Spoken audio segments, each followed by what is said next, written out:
Hello, all my new friends in the YouTube world. It's me, Mystique, and I am back with another video. This one is going to be a little bit different. So if you've watched any of my previous videos, you watch me actually shop for inventory, and it's a lot of fun. I love the shopping part, but doesn't every reseller love the shopping part? So hopefully you guys have been enjoying those videos. This one's going to be a bit different. We are going to take you through the rest of my journey. So the shopping obviously is amazing, but even the listing and the pictures and everything like that, I do enjoy because I get to see all of these amazing things again. But then there's the shipping, and it's a lot of work to be a reseller. It really is, and I don't think people quite realize that.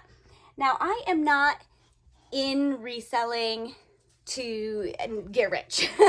Definitely not, definitely not. I just enjoy finding the things that bring me a smile and then releasing it out back into the world for somebody else to enjoy, thus saving it from a landfill, which could ultimately be its last resting place.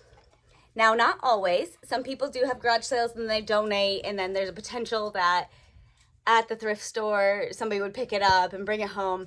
You know, there's a lot of ifs going on. You just never know. But I'm going to just give you a quick example of what I'm talking about here so you don't think I'm super crazy. So I was at a garage sale dash estate sale. She had came in from Michigan to help her parents downsize their home because they were moving. And I asked her, I just happened to ask because I was buying a bunch of stuff. The prices were really good. I don't have that one on video because that was before I started this. But they had a dumpster in the back. They were just going to dump everything that was left. Anything that was left, they were going to put right in the dumpster and move on their merry way. And I was like, oh my gosh, please don't, because they had fabulous things, like amazing things. I wish I had that on video, but I hadn't, like I said, started this channel yet. So I offered to come and pick the stuff up, which I did. I kept things out of that batch to resell, and then I did donate the rest. So yeah, I ended up, that's what I enjoy. I'm trying to stop things from going into landfills. Especially beautiful things. Obviously things get broken and things get ruined, and over time things age, and ultimately things have to go into the trash at some point. But if it doesn't, and it is something that's fun to me and makes me happy, I am going to pick it up. Now, I don't always pick up necessarily the most valuable things. Again, I am not, I'm gonna sit down, sorry. I am not one that has to make $1 million. I have no intentions of, being able to buy a beach house with my reselling funds, whatever. I just want to make enough to keep going. And so that's my ultimate goal at the moment. I do have a few things that I would like to save up for, but I've been doing this about 7 months now, and I am finally making a paycheck. I know that sounds kind of crazy. It's like I've been working nonstop for 7 months and I'm just now getting a paycheck. Okay, so I just wanted to chime in real quick because I realized when I was rewatching this that I was not super clear on what I meant. So I do get a paycheck from eBay every single month. I have it set up where I get paid at the first Tuesday of every month. That's how I like it. I know some people do it different, but my paychecks get reinvested back into the business. So I either am purchasing more inventory, I am purchasing better shipping supplies, bubble wrap, I have bought a thermal printer. So anything to kind of help make the business run better or look better or present better, that is where the money has gone back in. So it hasn't been, I haven't been selling stuff. I've been selling plenty, but I'm just reinvesting it back in. And then the past few months, I have been able to set aside some money to go into savings to save up for the air conditioner, which I am currently talking about. So that is what I mean by I'm not getting a paycheck. Yes, I am getting a paycheck from eBay. I'm just not personally keeping the money. I'm not taking anything away from my family. The business is self-sustaining. So all the funds that are going back into the business are coming from the business. So hopefully that clarifies things just a little bit more than they did. All right, back to it. But I don't see it that way because when, oh, this is getting so shaky. I'm so sorry, guys. When I do go to garage sales and thrift stores and stuff, it's always comes out of the business funds to buy that things. And there are things that I do keep for myself.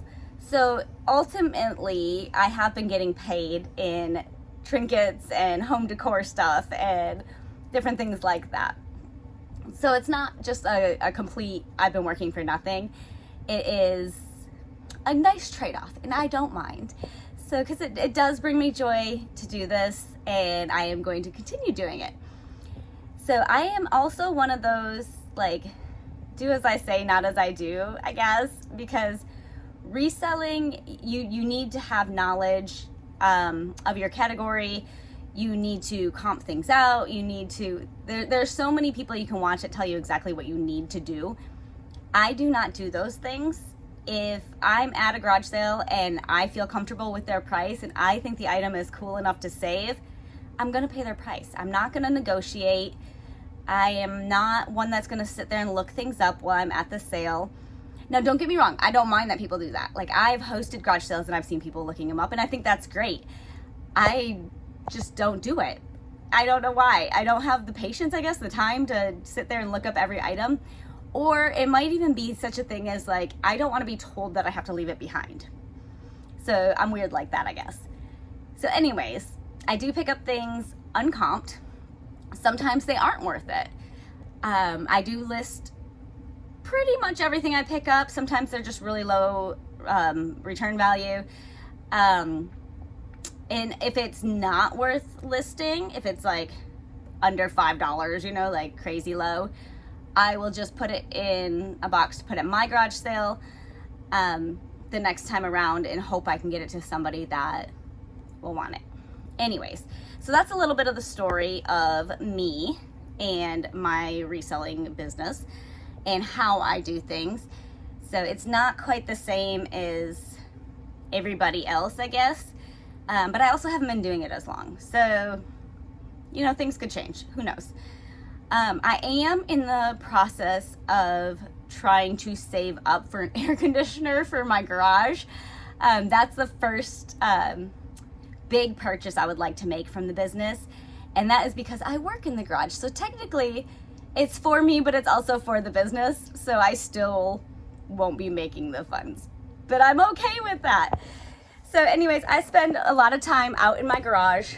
That's where my eBay store is. And my daughter spends a lot of time out in the garage because that's where she does all of her artwork and stuff. So I'm going to turn you around here. You can see she's got her TV. She's got her puzzle going on the table. She's got her artwork.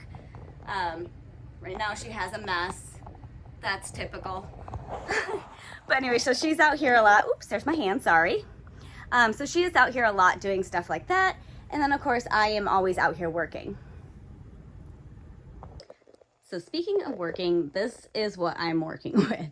I know it looks like a disaster right now. My way of working probably isn't ideal, and it's definitely not for everybody. I know other people organize differently.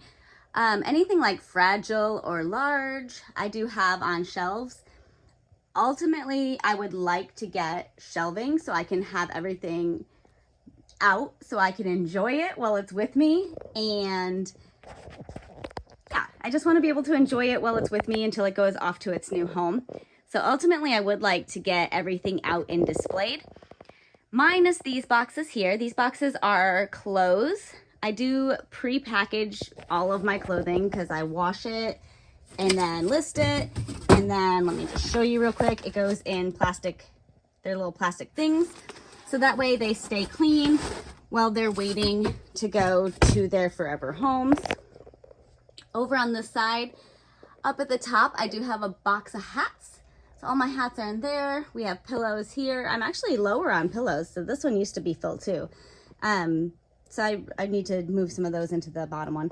And then the bottom ones are shoes.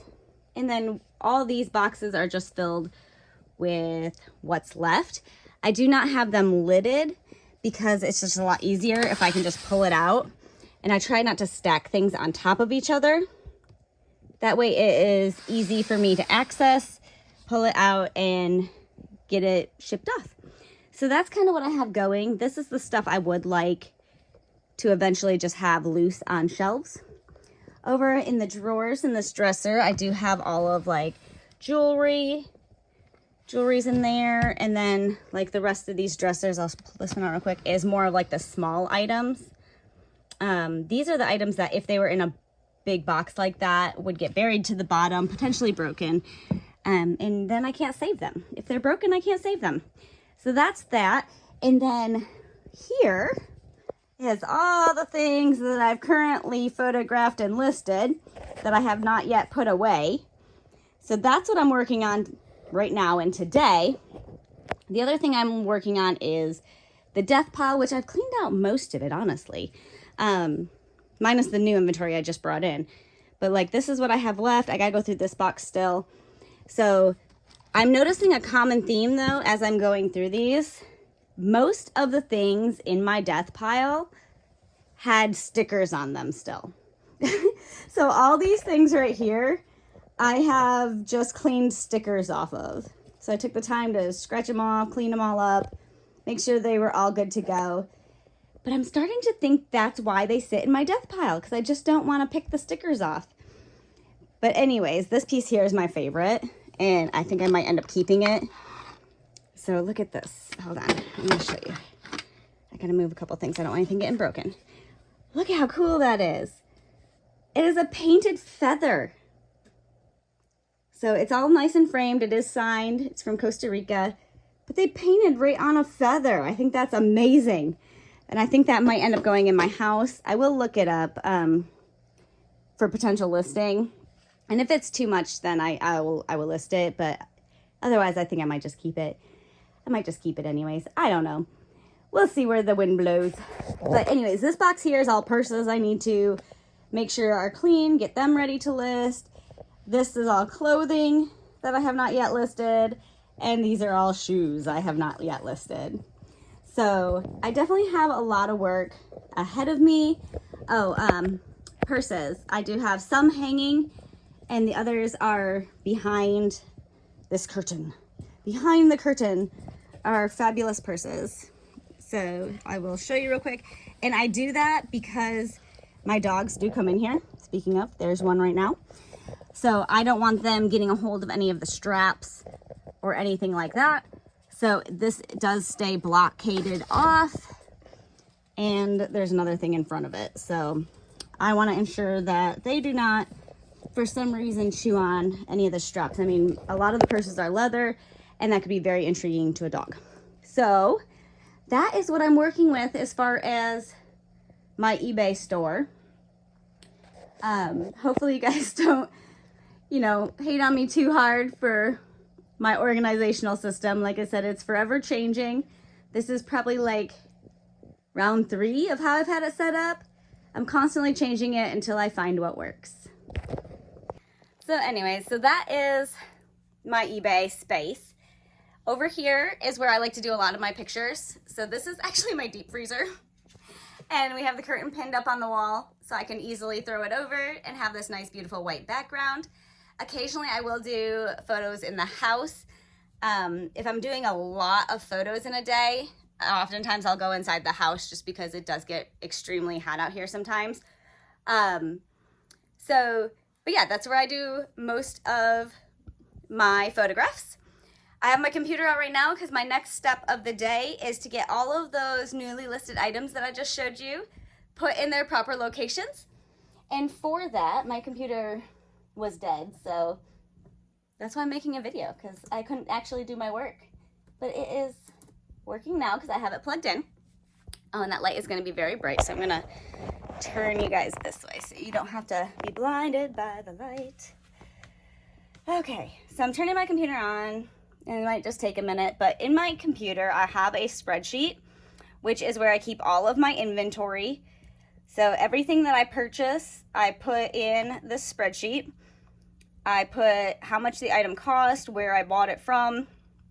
I put the location in which it is being stored. So when it goes to sell, I can easily look it up. I'm not very good at multitasking, sorry. Stumbling through my words as I'm trying to click buttons.